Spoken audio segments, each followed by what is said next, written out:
నమస్తే Bharat today 24/7 news కి స్వాగతం. ముందుగా బులెటిన్ లో హెడ్లైన్స్.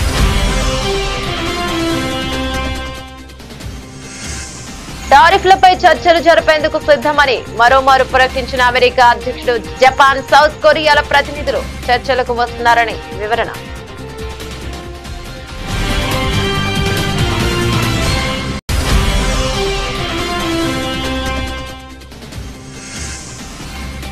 వరుసగా రెండోసారి వడ్డీ రేట్లు సవరించిన ఆర్బీఐ. హోమ్, వెహికల్స్, పర్సనల్ రుణాలపై తగ్గనున్న వడ్డీ రేట్లు.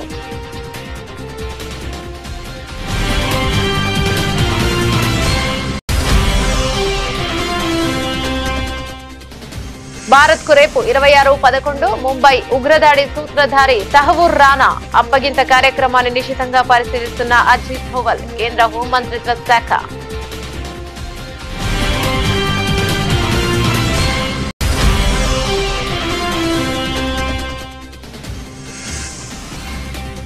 ప్రపంచానికి మరో మహమ్మారి ముప్పు పొంచి ఉంది. అది ఎప్పుడైనా రావచ్చు అన్న ప్రపంచ ఆరోగ్య సంస్థ డైరెక్టర్ జనరల్.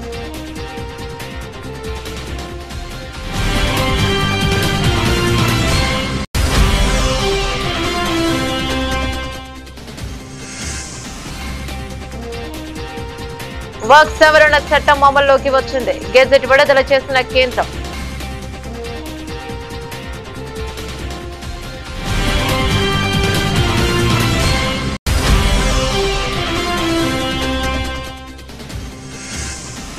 అహ్మదాబాద్ సబర్మతి ఆశ్రమం సందర్శించిన తెలంగాణ సీఎం. జాతిపిత మహాత్మా గాంధీకి నివాళులర్పించి ఆశ్రమ విశిష్టతలను అడిగి తెలుసుకున్న రేవంత్ రెడ్డి.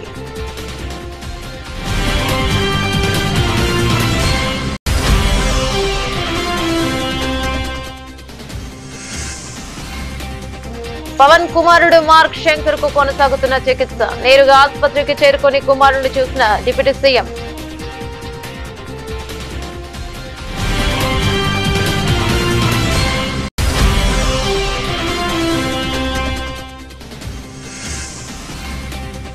పులివెందుల టీడీపీలో బయటపడ్డ విభేదాలు. మంత్రి సవిత సమక్షంలో బాహాబాహీకి దిగిన బీటెక్ రవి, రామ్ గోపాల్ రెడ్డి వర్గాలు.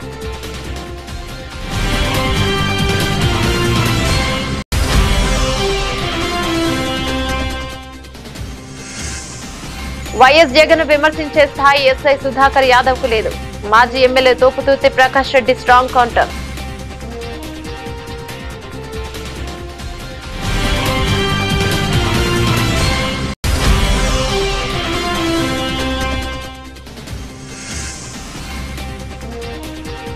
Trump tariff war. భారీ నష్టాల్లో మొదలైన భారత స్టాక్ మార్కెట్లో.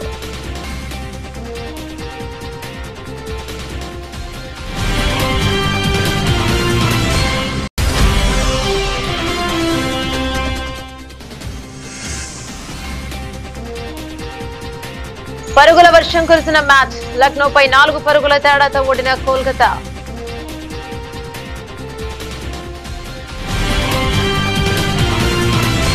అమెరికా నుంచి భారీ ఎత్తున సుంకాలు వసూలు చేస్తున్నాయని ఆరోపిస్తూ ఆ దేశ అధ్యక్షుడు డొనాల్డ్ ట్రంప్ పలు దేశాలపై ప్రతీకార సుంకాలు విధించిన విషయం విదితమే. తమ దేశం విధించే సుంకాలకు అనుగుణంగానే ఆయా దేశాలపై తాను టారిఫ్లు వసూలు చేస్తున్నట్లు ట్రంప్ చెప్పారు. తాజాగా ఈ టారిఫ్లకు సంబంధించిన కీలక వివరాలను ట్రంప్ వెల్లడించారు.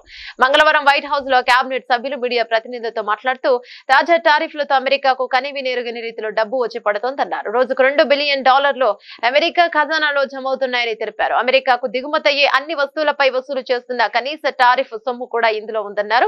కాగా టారిఫ్ల విషయంలో చర్చలకు తాను సిద్ధమని ట్రంప్ మరోసారి ప్రకటించారు. ఈ విషయంలో జపాన్, సౌత్ కొరియా దేశాల ముందుకు వచ్చాయని చెప్పారు. ట్రంప్ జపాన్ పై 24%, సౌత్ కొరియాపై 25% ప్రతీకార సుంకాలు విధించారు. దీనిపై చర్చించేందుకు ఆయా దేశాల ప్రతినిధులు వాషింగ్టన్ వస్తున్నారని ట్రంప్ వివరించారు. మరోవైపు తాను విధించిన ప్రతీకార సుంకాలకు చైనా కౌంటర్ గా 34% పన్నులు విధించడంపై ట్రంప్ మండిపడ్డారు. చైనాపై అదనంగా 50% పన్ను విధించారు. చైనాపై గతంలో 20% పన్ను వసూలు చేస్తుండగా ట్రంప్ 34% ప్రతీకార సుంకాలు విధించారు. తాజాగా 50% అదనపు సుంకాలతో చైనాపై అమెరికా విధించిన పన్ను మొత్తం 104%కి చేరింది. ఈ పన్నులు బుధవారం నుంచి అమల్లోకి వచ్చినట్టు ట్రంప్ పేర్కొన్నారు. The first 4 years we had the most successful country in history in terms of economics. We had 88% increase in the stock markets. We had an 88% increase. There's never been any president that had an 88% increase. We had 88%. And there were a lot of happy people. And I think we're going to do much better than that this time, because this time I'm doing what I want to do with respect to the tariffs. I think we're going to do much better. And just remember the numbers. When you get up to $2 billion a day, $2 billion a day, they're saying, sir, can't be that, can it? I said, yeah, it can. It's the biggest transaction ever made.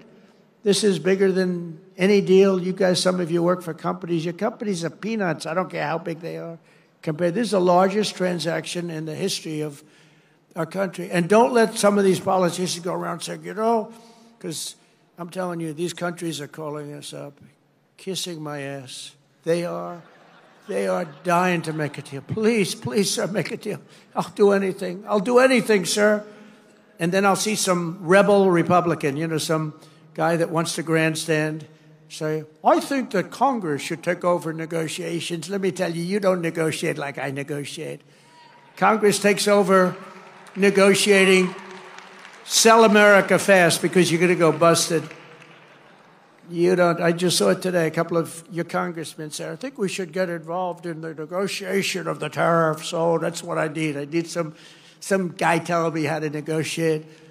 I tell you, the happiest people in the world would be China. They wouldn't be paying 104%. I tell you, they'd be paying no percent. We'd be paying them 104%. That's the beauties. These guys, we gotta. Bharatiya reserve bank RBI వరుసగా రెండోసారి కీలక వడ్డీ రేట్లను సవరించింది. Repo రేటును 2.25% మేర తగ్గించింది. దీంతో 6.25% నుంచి 6% రెపో రేటు వచ్చింది.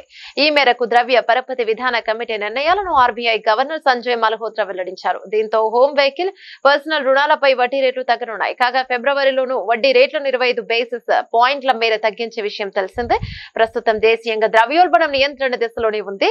2025 ఫిబ్రవరిలో రిటైల్ ద్రవ్యోల్బణం 3.6% దిగొచ్చింది. ప్రధానంగా ఆహార పదార్థాల ధరలు తగ్గుముఖం పట్టడంతో రిటైల్ ద్రవ్యోల్బణం తగ్గింది. ఈ క్రమంలోనే బలహీనంగా ఉన్న ఆర్థిక వృద్ధికి ప్రాధాన్యత ఇవ్వడం కోసం రేటును తగ్గించింది. ఇక ఇటీవల అమెరికా అధ్యక్షుడు డొనాల్డ్ ట్రంప్ ప్రకటించిన ప్రతీకార సుంకాల ప్రభావంతో ప్రపంచ వాణిజ్యంపై ఆందోళనలు పెరిగిన సంగతి తెలిసిందే. దీంతో యుఎస్ కు కీలక ఎగుమతిదారుగా ఉన్న ఇండియాలో ఆర్థిక ఒత్తిడిని ఎదుర్కొనేందుకు దేశీయంగా వినియోగం, పెట్టుబడుల సామర్థ్యాన్ని కొనసాగించేందుకు వడ్డీ రేట్లపై ఆర్బీఐ కోత విధించింది. And now I come to the decisions of the Monetary Policy Committee. After a detailed assessment of the evolving macroeconomic and financial conditions and outlook, the MPC voted unanimously to reduce the policy repo rate by 25 basis points to 6% with immediate effect. I repeat, the MPC voted unanimously to reduce the policy repo rate by 25 basis points to 6% with immediate effect. 2008 Mumbai ఉగ్రదాడి సూత్రధారి తహూర్ రానాను రేపు భారత్ కు తీసుకొచ్చే అవకాశం ఉన్నట్టు తెలుస్తోంది. Intelligence దర్యాప్తు అధికారులతో కూడిన బృందం రేపు తెల్లవారుజామున అమెరికా నుంచి భారత్ కు తీసుకురానుందని సమాచారం. భారత్ కు చేరుకున్న తర్వాత రానాను జాతీయ దర్యాప్తు సంస్థ ఎన్ఐఏ కస్టడీలోకి తీసుకుంటుంది. ఈ అప్పగింత కార్యక్రమాన్ని జాతీయ భద్రతా సలహాదారు అజిత్ దోవల్, హోంమంత్రిత్వ శాఖ సీనియర్ అధికారులు నిశితంగా పర్యవేక్షిస్తున్నారు. పాకిస్తాన్ సంతతికి చెందిన కెనడియన్ వ్యాపారవేత్త అయిన రానా కరుడుగట్టిన ఉగ్రవాద సంస్థ లష్కరే తోయిబా ఎల్ఈటీలో చురుకైన పాత్ర పోషించాడు. ముంబైలోని కీలక లక్ష్యాలపై నిఘా పెట్టిన Pakistani American David Coleman Headley alias Dawood గిలానీకి ప్రయాణ పత్రాలు సులభంగా ఇప్పించడంలో రానా కీలక పాత్రను పోషించాడు. అనంతరం Pakistan inter services intelligence ISI agency నుంచి లాజిస్టిక్స్ వ్యూహాత్మక మద్దతుతో ఉగ్రవాదులు ముంబైలో దాడికి పాల్పడ్డారు. ముంబై ఉగ్రవాదాడిలో 170 మందికి పైగా ప్రాణాలు కోల్పోయారు. దాడికి పాల్పడిన ఉగ్రవాదుల్లో ఒకడైన అజ్మల్ కసబ్ ను సజీవంగా పట్టుకున్నారు. ఇక విచారణ అనంతరం అతన్ని ఉరితీశారు. కాగా ఈ దాడుల్లో వెనుక సూత్రధారి రానాను తాత్కాలికంగా తమకు అప్పగించాలంటూ ఇక జూన్ 2020లో అమెరికాను భారత్ అభ్యర్థించింది. అప్పగింతకు సంబంధించి చట్టపరమైన ప్రక్రియను ప్రారంభించింది. రానా అప్పగింతను ఫిబ్రవరిలోనే అమెరికాకు అధ్యక్షుడు డొనాల్డ్ ట్రంప్ ధృవీకరించారు. తనను భారత్ కు అప్పగించడాన్ని నిలిపివేయాలంటూ కోరుతూ ఠాగూర్ రానా దాఖలు చేసిన పిటిషన్ అమెరికా సుప్రీంకోర్టు తిరస్కరించింది. 64 ఏళ్ల ఈ వ్యాపారవేత్త ప్రస్తుతం లాస్ ఏంజల్స్ లోని మెట్రోపాలిటన్ డిటెన్షన్ సెంటర్ లో ఉన్నాడు. ప్రపంచానికి మరో మహమ్మారి ముప్పు పొంచి ఉందని ప్రపంచ ఆరోగ్య సంస్థ WHO director general Tedros Adhanom హెచ్చరించారు. ఇక మరో మహమ్మారి అనివార్యమని కూడా ఆయన స్పష్టం చేశారు. అయితే అది ఎప్పుడనేది ఖచ్చితంగా చెప్పలేమని తెలిపారు. WHO పాండమిక్ అగ్రిమెంట్ పై జెనీవాలో నిర్వహించిన 13వ పునః ప్రారంభ సమావేశంలో ఆయన మాట్లాడుతూ కరోనా వల్ల ప్రపంచం ఎదుర్కొన్న పర్యావరణాలను గుర్తు చేశారు. ఇక పరిస్థితులు పూర్తిగా చక్కబడే వరకు మరో మహమ్మారి ఆగదని, అది ఎప్పుడైనా సంభవించవచ్చని హెచ్చరించారు. అందుకు 20 ఏళ్లు పట్టవచ్చు లేదా రేపే సంభవించవచ్చని వ్యాఖ్యానించారు. ప్రతి ఒక్కరు కూడా మరో మహమ్మారికి సిద్ధంగా ఉండాలని సూచించారు. కరోనా సృష్టించిన విలయాన్ని మనందరం చూసామని, ఈ మహమ్మారి కారణంగా అధికారికంగా 70 లక్షల మంది చనిపోయారని చెప్పినప్పటికీ ఆ సంఖ్య 2 కోట్లు దాటి ఉంటుందని అన్నారు. ప్రపంచ ఆర్థిక వ్యవస్థ $10 ట్రిలియన్ కంటే ఎక్కువ ఆర్థిక నష్టాన్ని చవిచూస్తుందని ఆయన పేర్కొన్నారు. వర్క్స్ సవరణ చట్టం 2025 అమల్లోకి వచ్చింది. ఈ చట్టానికి సంబంధించిన బిల్లు ఇటీవల పార్లమెంట్ ఆమోదం పొందింది. విషయం తెలిసిందే. ఇక దీనిని అమల్లోకి తీసుకువస్తూ కేంద్ర ప్రభుత్వం నేడు నోటిఫికేషన్ జారీ చేసింది. పార్లమెంట్ ఉభయ సభల నుంచి ఆమోదం పొందిన ఈ బిల్లుకు రాష్ట్రపతి ద్రౌపది ముర్ము ఆమోద ముద్ర వేశారు. దీంతో వర్క్స్ సవరణ బిల్లు చట్టం మారింది. ఈ చట్టాన్ని నేటి నుంచి అమల్లోకి తీసుకువస్తున్నట్లు కేంద్రం గెజిట్ నోటిఫికేషన్ ద్వారా తెలియజేస్తుంది.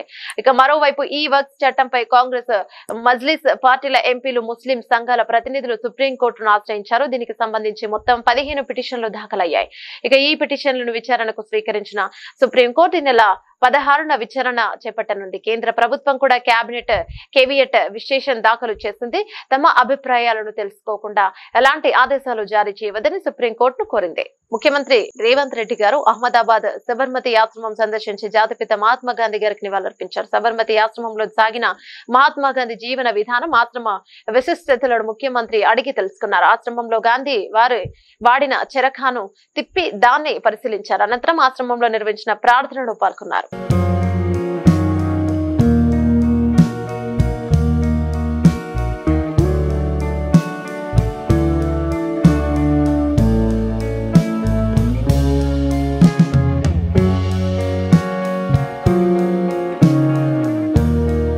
సింగపూర్ లోని పాఠశాలలో జరిగిన అగ్ని ప్రమాదంలో AP deputy CM Pawan Kalyan చిన్న కుమారుడు మార్క్ శంకర్ పవనోవిచ్ కు గాయాలైన విషయం తెలిసిందే. ఇక ప్రస్తుతం సింగపూర్ లోని ఆసుపత్రిలో మార్క్ శంకర్ కు చికిత్స కొనసాగుతుంది. నిన్న రాత్రి హైదరాబాద్ నుంచి సింగపూర్ వెళ్లిన పవన్ కళ్యాణ్ నేరుగా ఆసుపత్రికి చేరుకున్నారు.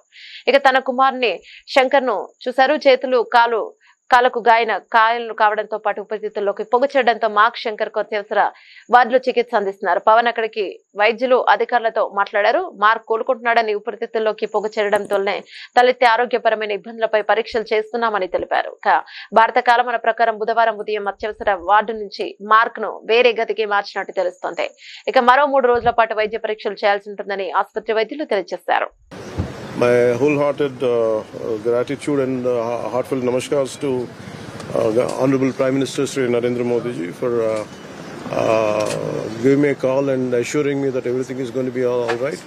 And he gave a great support through Indian High Commission in Singapore. In a tragic incident which happened today, my son is being a part of it. And they were supposed to attend a summer camp with 30 students, and it resulted in some fire accident. And I was doing particular under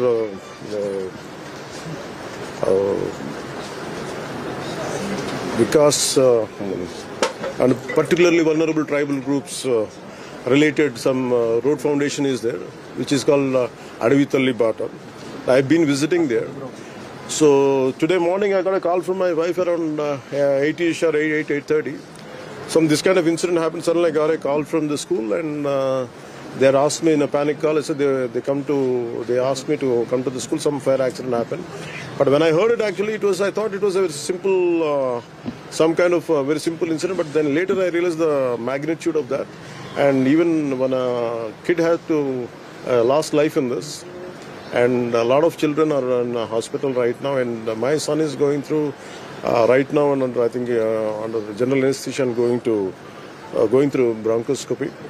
And Honorable Prime Minister Sri Narendra Modi ji has I got a call from PMO and saying that he heard about the incident, and he said whatever has to be done from our side, it will be done. And Honorable PMO has initiated dialogue with Indian High Commissioner over there, and whatever support could be done through them, at least try to conveyed them to extend it. I'm very extremely grateful and KCR the సాగు భాష అయితే రేవంత్ రెడ్డిది చావు భాష అని మాజీ మంత్రి Siddipet MLA Harish Rao పేర్కొన్నారు. పట్టాంచె నియోజకవర్గ ఇన్ఛార్జి ఆదర్శ్ రెడ్డి పాదయాత్ర అనంతరం సిద్ధి వినాయక దేవాలయంలో నిర్వహించిన ప్రత్యేక పూజా కార్యక్రమానికి మాజీ మంత్రి హరీష్ రావు హాజరయ్యారు. ఈ సందర్భంగా హరీష్ రావు మాట్లాడుతూ ఈ రోజు రాష్ట్రం అంతా కూడా కేసీఆర్ వైపు చూస్తుంది. ఏడాది పాలనలో ప్రజలకు పాలేవో నీలేవో అర్థమైపోయింది. రేవంత్ రెడ్డిని మాటలు తప్ప చేతులు లేవన్నది ప్రజలకు అర్థమైంది.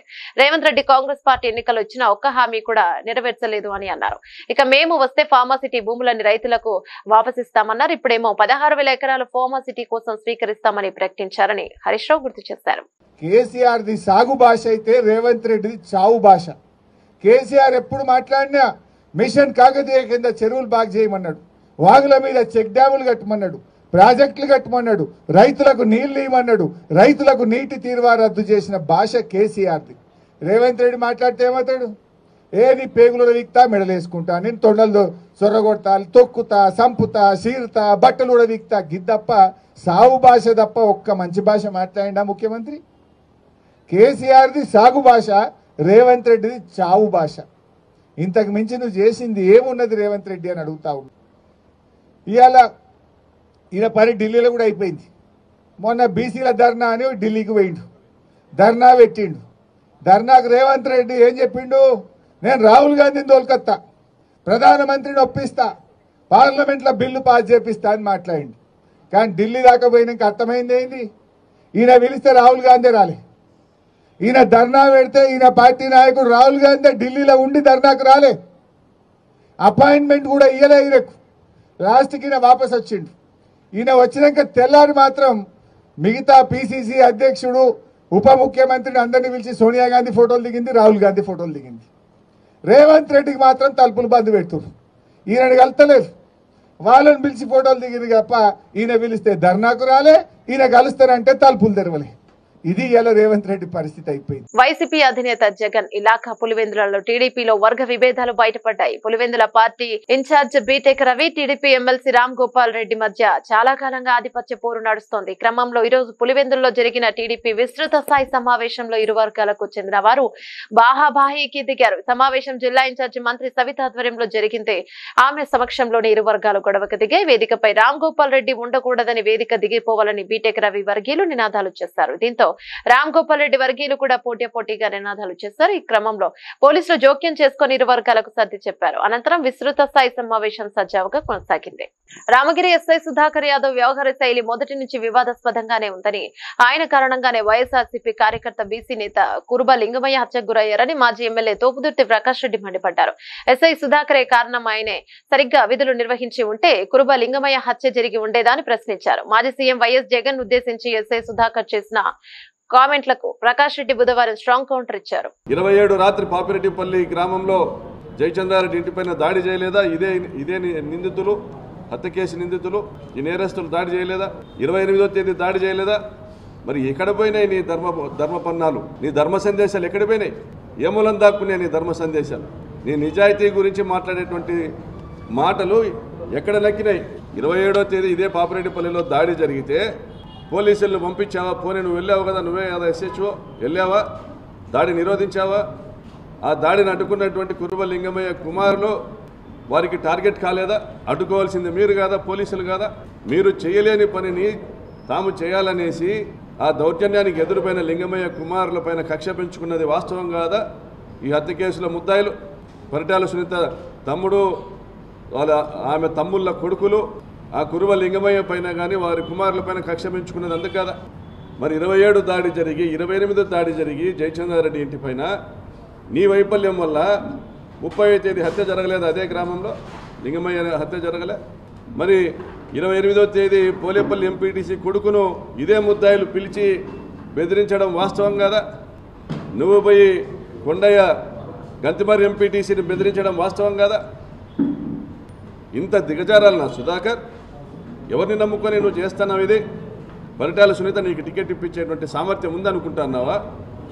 ఆమె పైన ఆమె అధిష్టానానికి నమ్మకం ఉందనుకుంటా ఉన్నావా?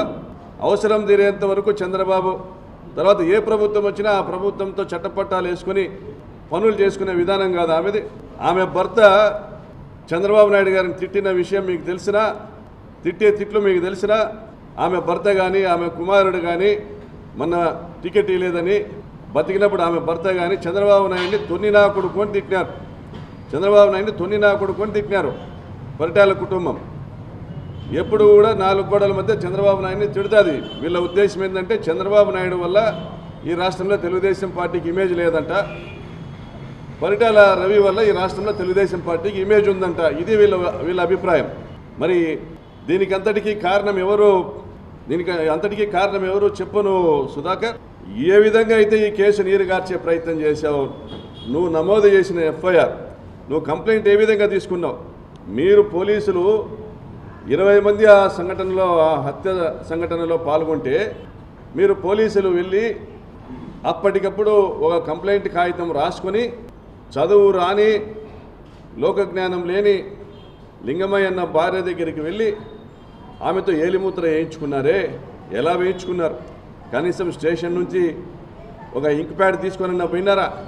అంత టైం కూడా మీరు ఇవ్వదలుచుకోలేదు.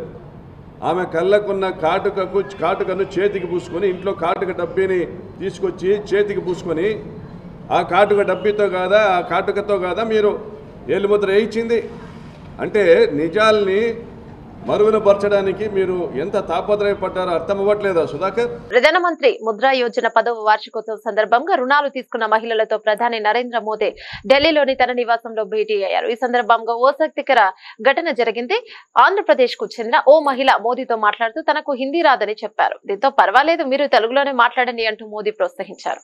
అనంతరం ఆమె తన నేపథ్యాన్ని వివరిస్తూ 2019లో Canara bank regional centre for training లో జనపరా నార జూట్ బ్యాగుల తయారీపై 13 రోజుల పాటు శిక్షణ తీసుకున్నారు. ఆ తర్వాత కెనరా బ్యాంక్ వాళ్ళే 2 లక్షల ముద్రా రుణం ఇచ్చారు. 2019 నవంబర్లో వ్యాపారం మొదలు పెట్టాను. క్రమం తప్పకుండా వాయిదాలు చెల్లించడంతో 2022లో బ్యాంక్ అధికారులు 9.5 లక్షల రుణం ఇచ్చారు. ప్రస్తుతం నా దగ్గర 15 మంది గృహిణులు పనిచేస్తున్నారు. వారంతా గ్రామీణ స్వయం ఉపాధి కేంద్రంలో శిక్షణ పొందిన వారే. ఒకప్పుడు అక్కడే శిక్షణ పొందిన నేను ఇప్పుడు నాలాంటి మహిళలకు బోధిస్తున్నాను. ఈ అవకాశం ఇచ్చినందుకు ఎంతో రుణపడి ఉంటానని ఆ మహిళ పేర్కొన్నారు. ఏపీ మహిళ ఎదుగుదలను ప్రధాని నరేంద్ర మోదీ అభినందించారు. నాకు హిందీ రాదు సార్, తెలుగులో చెప్తాను. అవునా సార్? సార్ నేను నాకు 2009లో మ్యారేజ్ అయింది సార్. హౌస్ వైఫ్గా ఉన్నాను 2019 వరకు.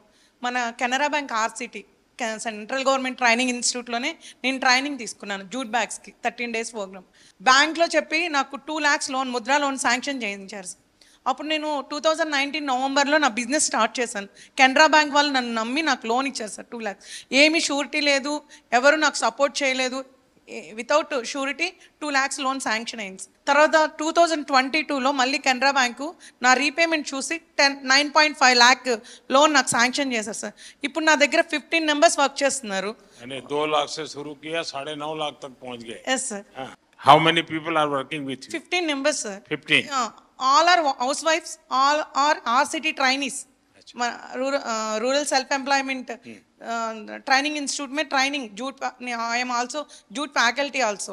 నాకు ఇంత అవకాశం ఇచ్చినందుకు చాలా ధన్యవాదాలు సార్. చాలా ధన్యవాదాలు. అమెరికా అధ్యక్షుడు డొనాల్డ్ ట్రంప్ చైనాపై 104% సుంకాలను విధించనున్నట్టు ప్రకటించారు.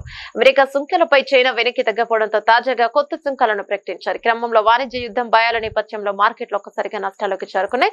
ప్రారంభంలో సెన్సెక్స్ నిఫ్టీ నష్టాలు మొదలయ్యాయి. మొన్నటి రికార్డు స్థాయి నష్టాల నుంచి మంగళవారం కోలుకున్న మార్కెట్లకు చైనాపై విధించిన సుంకాలతో మార్కెట్ మరోసారి ఒడిదుడుకులను ఎదుర్కొంటున్నాయి. ఇక మరోవైపు ఇవాళ ఆర్బీఐ ఎంపీపీ నిర్ణయాలను ప్రకటించనుంది. బుధవారం మార్కెట్లు క్రితం సెషన్స్ తో పోలిస్తే సెన్సెక్స్ 73,673.06 పాయింట్ల వద్ద నష్టాలు మొదలైంది. ప్రారంభంలోని సెన్సెక్స్ 554.02 పాయింట్ల పతనమైంది. ప్రస్తుతం స్వల్పంగా కోలుకొని 184.62 పాయింట్ల నష్టంతో 7,442.45 వద్ద ట్రేడ్ అవుతుంది. నిఫ్టీ సైతం స్వల్పంగా కోలుకొని 72.7 పాయింట్ల నష్టంతో 22,463.15 పాయింట్ల వద్ద కొనసాగుతుంది. ట్రేడింగ్ లో దాదాపు 364 షేర్లు లాభపడగా 422 షేర్లు పతనమయ్యాయి. నిఫ్టీలో HCL, Kotak Mahindra bank, Asian paints, Maruti Suzuki, Tata motors ప్రధాన లాభపడగా doctor Reddy's labs, HCL, tech Mahindra, Cipla ONGC నష్టపోయాయి. ఈడెన్ గార్డెన్స్ లో భారీ స్కోర్లు నమోదైన మ్యాచ్ లో కోల్కతా నైట్ రైడర్స్ ఓటమి పాలైంది. హోరాహోరీ మ్యాచ్ లో కొద్దిలో గెలుపును చేజార్చుకుంది. 239 పరుగుల లక్ష్య ఛేదనలో కేకేఆర్ 20 ఓవర్లలో 7 వికెట్లకు 234 పరుగులు చేయడం ఆ జట్టు పోరాట పటిమను చాటుతోంది. ఈ మ్యాచ్ లో తొలుత బ్యాటింగ్ చేసిన లక్నో సూపర్ జైంట్స్ నిర్ణీత 20 ఓవర్లలో 3 వికెట్లకు 238 పరుగులు చేసింది. Mitchell Marsh 81, Nicholas Pooran 87, Aiden Markram 47 పరుగులు చేశారు. అనంతరం భారీ టార్గెట్ ఛేదించినందుకు బరిలో దిగిన కోల్కతా జట్టు సొంత గడ్డపై జూలు విదిల్చింది. కెప్టెన్ అజింక్య రహానే 35 బంతులు 8 ఫోర్లు 2 సిక్స్లతో 61 పరుగులు చేయగా వెంకటేష్ అయ్యర్ 29 బంతుల్లో 6 ఫోర్లు 1 సిక్స్ తో 41 పరుగులు చేసి అవుట్ అయ్యాడు. ఓపెనర్ క్వింటాన్ డికాక్ 15 మరోసారి నిరాశపరిచినప్పటికీ మరో ఓపెనర్ సునీల్ నరైన్ 13 బంతుల్లోనే 4 ఫోర్లు 2 సిక్స్లతో మరో 30 మరుగులు చేసి సుడిగాలి ఇన్నింగ్స్ ఆడాడు. చివర్లో రింకు సింగ్ పోరాడిన ఫలితం లేకపోయింది. రింకు సింగ్ 15 బంతుల్లో 6 ఫోర్లు 2 సిక్స్లతో 38 పరుగులు చేసి నాట్అవుట్ గా నిలిచాడు.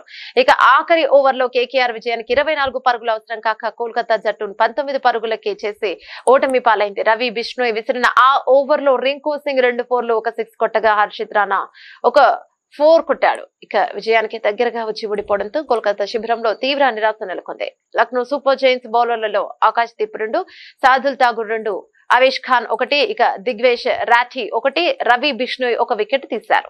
బులెటిన్ ముగించే ముందు హెడ్లైన్స్ మరోసారి.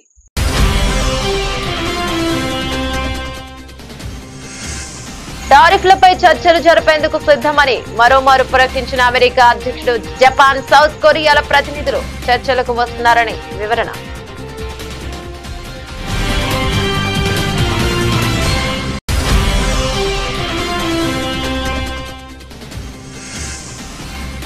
వరుసగా రెండోసారి వడ్డీ రేట్లు సవరించిన ఆర్బీఐ. హోమ్, వెహికల్స్, పర్సనల్ రుణాలపై తగ్గనున్న వడ్డీ రేట్లు.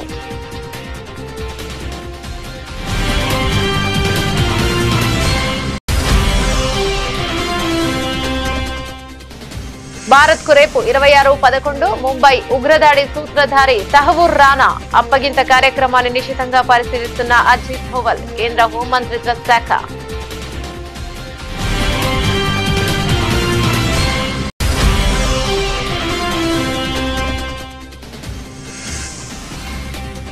ప్రపంచానికి మరో మహమ్మారి ముప్పు పొంచి ఉంది. అది ఎప్పుడైనా రావచ్చు అన్న ప్రపంచ ఆరోగ్య సంస్థ డైరెక్టర్ జనరల్.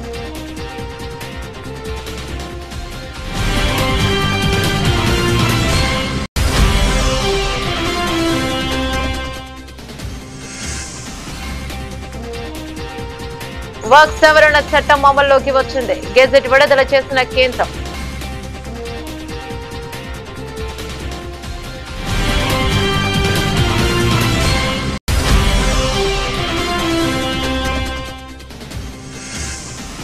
అహ్మదాబాద్ సబర్మతి ఆశ్రమం సందర్శించిన తెలంగాణ సీఎం. జాతిపిత మహాత్మా గాంధీకి నివాళులర్పించి ఆశ్రమ విశిష్టతలను అడిగి తెలుసుకున్న రేవంత్ రెడ్డి.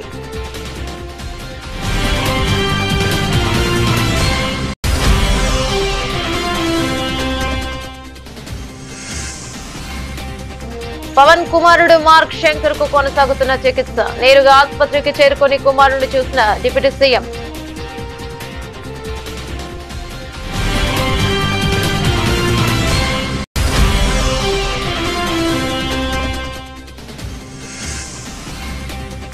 పులివెందుల టీడీపీలో బయటపడ్డ విభేదాలు. మంత్రి సవిత సమక్షంలో బాహాబాహీకి దిగిన బీటెక్ రవి, రామ్ గోపాల్ రెడ్డి వర్గాలు.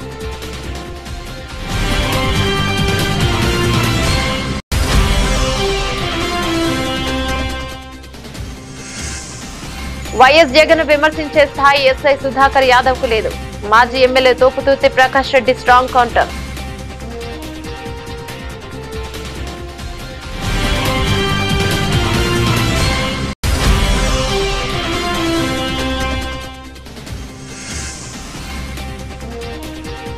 Trump tariff war. భారీ నష్టాల్లో మొదలైన భారత స్టాక్ మార్కెట్లో.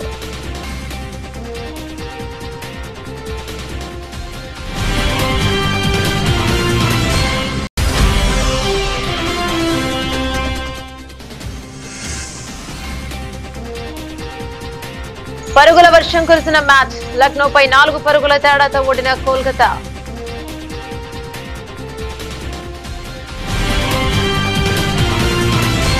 ఇవి బులెటిన్ డీటెయిల్స్. మరో బులెటిన్ మళ్ళీ కలుసుకుందాం. అందరికి సెలవు.